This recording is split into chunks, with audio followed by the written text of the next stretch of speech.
Hello Aries, Sun, Moon, Rising, and Venus signs. Kamusta kayo? Sana po ay nasa mabuti kayong kalagayan. Welcome back po sa Star Tarot. Kung bago kayo dito, welcome din kayo. Thank you for your support. I truly appreciate it. God bless you all, Aries.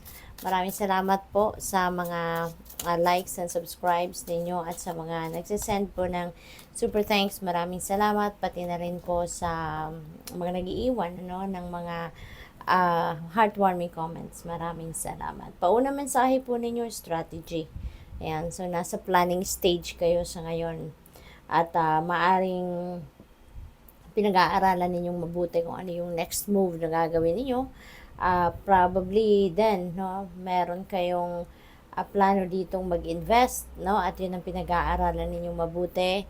Maaari din na meron kayong planong mag-expand, maaaring meron kayong planong mag-put up ng sarili ninyong business, yung gano'n, or life as a whole, baka meron kayong move na gagawin dito na that's going to be a game changer sa buhay ninyo. Kaya nagpaplano or pinag-iisipan ninyo mabuti, pinagpaplanuhan ninyong mabuti. We have gift. Ayan, napakaganda naman kasi meron kayong regalong matatanggap. Probably material na bagay, maaaring matanggap ninyo, or baka pwede rin na pera, pwede rin naman na non-tangible gift, tulad na lamang ng promotion, tulad na lamang ng delight, ng saya, ng happiness, ng joy. Pwede rin naman na meron ditong golden opportunity na maaaring dumating sa inyo, At ang mga oportunidad na yan, depende sa inyong sitwasyon. Pwedeng pagkapirahan, pwedeng oportunidad for travel, It could be anything. What else? We have bully. Ayan. So, baka nabubuli ang iba sa inyo rito, Aries, At pwedeng subject din kayo ngayon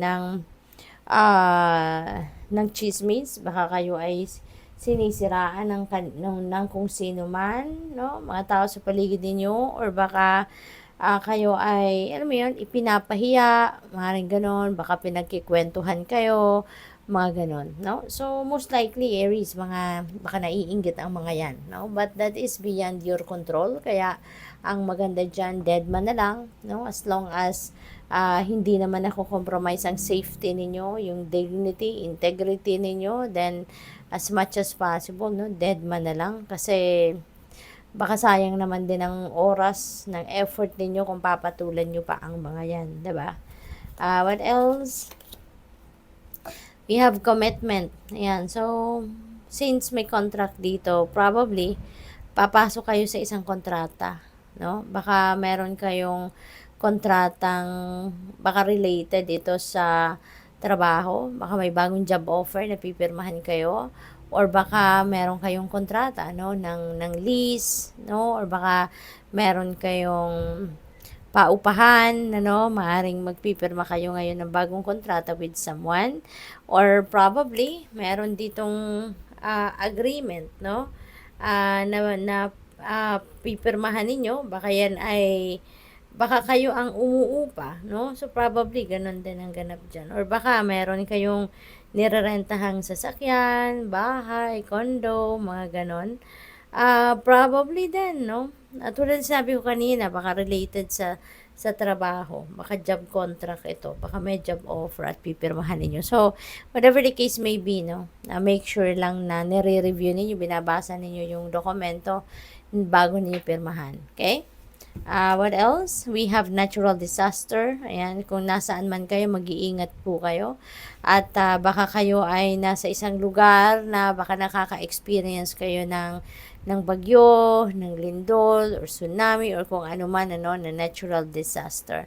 And dasal, dasal at pag-iingat ang dapat ninyong gawin dyan. Tignan natin kung ano pa ang mga mensahe para sa inyo for today.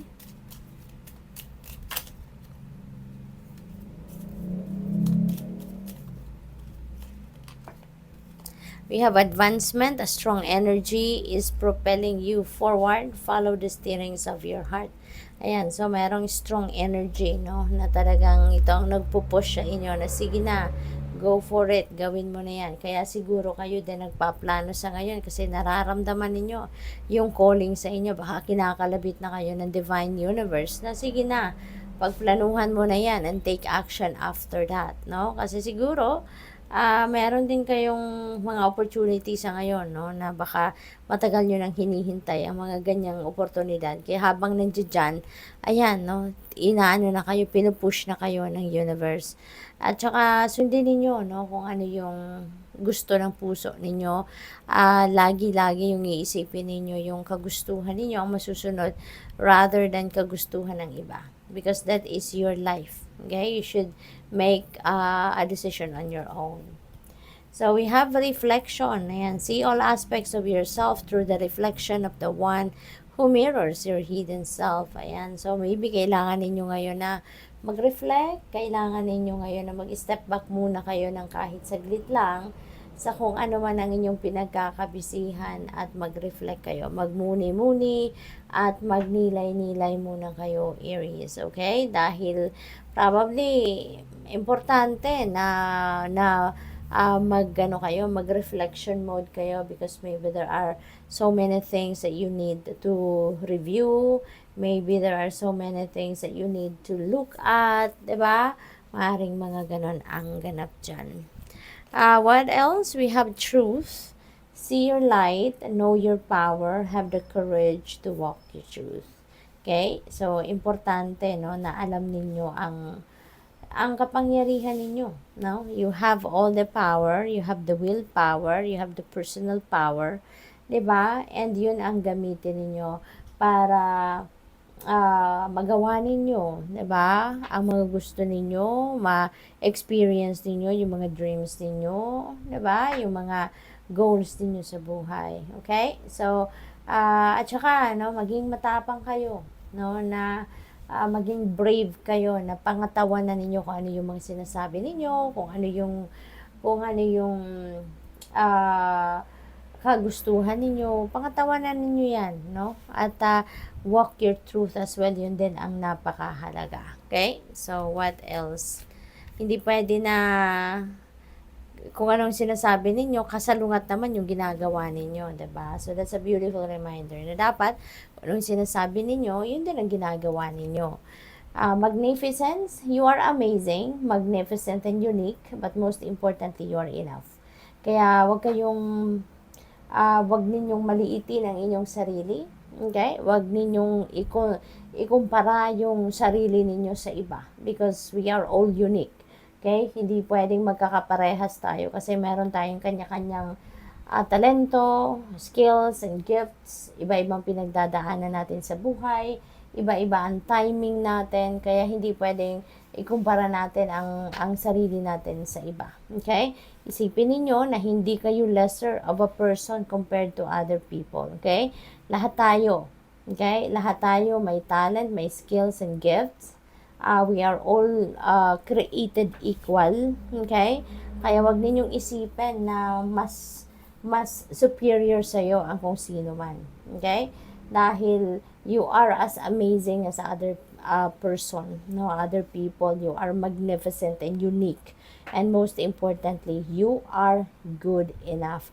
Katulad din ng iba. Kaya kung iniisip ninyo na bakit kaya siya, masyado na siyang mataas ngayon, matagumpay na siya sa ngayon, huwag ka mag-alala, no? Pagpatuloy mo lang yung mga ginagawa mong pagsisikap, 'di ba? Pagtsatsaga sa mga kung ano man ang mga ginagawa mo ngayon, pasasaan ba at mapupunta ka rin sa inyong tagumpay. Kanya-kanya lang tayo ng timing. Kaya hindi pwede tayong